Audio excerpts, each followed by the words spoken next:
kami nga, doon nga kami sa dulo eh.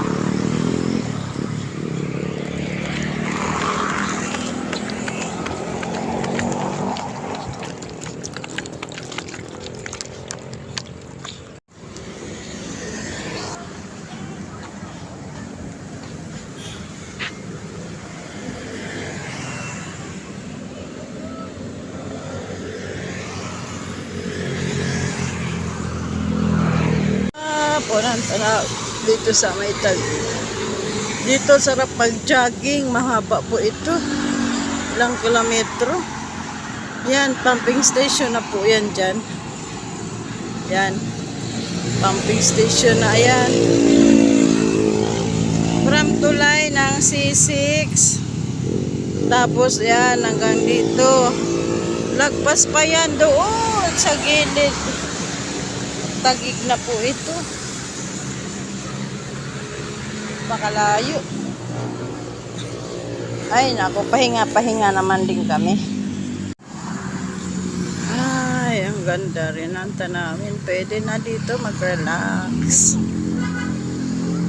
Makakita ka na ng mga palayan. Palayan na walang palay.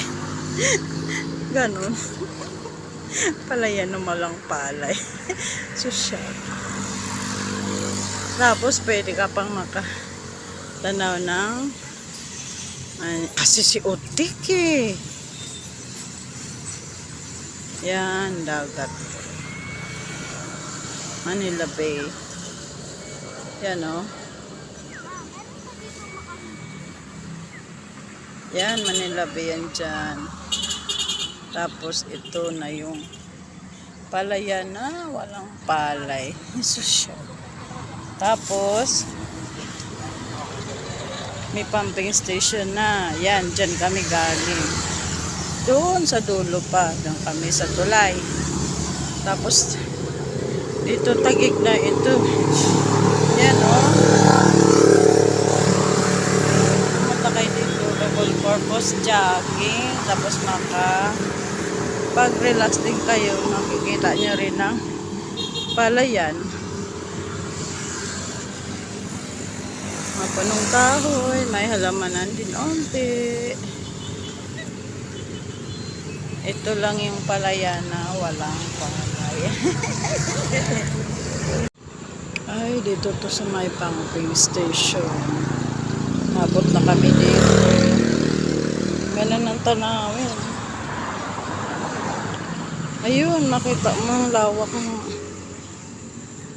mga bundok oh. Tapos may mga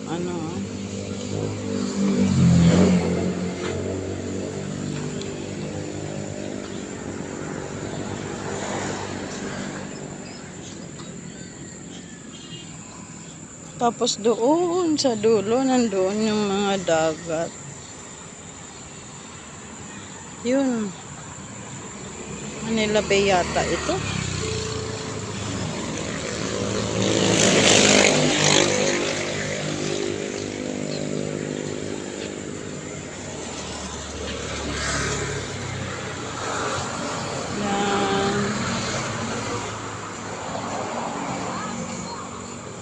Oo, ayun o.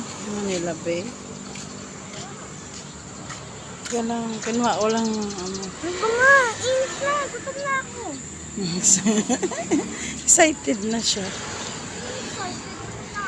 Ayan, ang haba. Wala si Papa. Ayan, may mga malunggay, may mga saging. Tapos dyan yung mga tanim ni tatay. Ayun o, mga balanti, mga upo. Mga saging, papaya, saging, mga malunggay. Ayun o, malunggay niya may bulaklak pa, may mga dapat nang hingi akong malunggay eh. Ayan o, doon sa ilalim, mga tatabang mga upo. Ito nga yung binili ko, yung upo. Diyan pala galing yan. Ayun, oh, ang lawak. Yung pala yan ginawa ng iba-ibang mga tinanim ni dati kamuti.